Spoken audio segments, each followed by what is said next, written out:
Today is Saturday po. Ayan po ang senaryo na ating trabaho.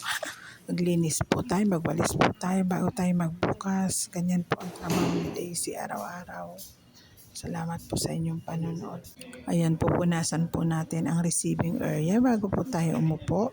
Nang sa ganun maayos po ang ating kapaligiran. At yan po ay nagre-reflect sa ating pagkatao. Ayan po sa ating trabaho, trabahong bahay, trabaho dyan. Ganyan po natin mahalin ang ating trabaho. At lahat po yan wawalisin at pupunasan, pati po ang rilis ng hagdanan bago po tayo umakyat sa taas. At ang mga salamin po ay aking pinupunasan nang hindi po madumi pag mayroon pong bisita.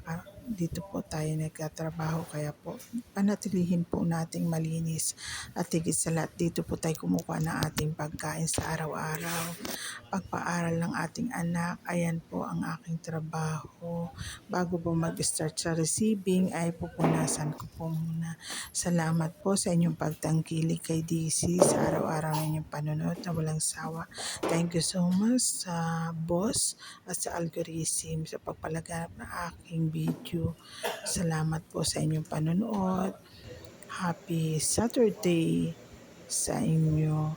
Ayan po, hanggang dito na lang at sa inyong pagsubaybay ay maraming salamat. Thank you so much.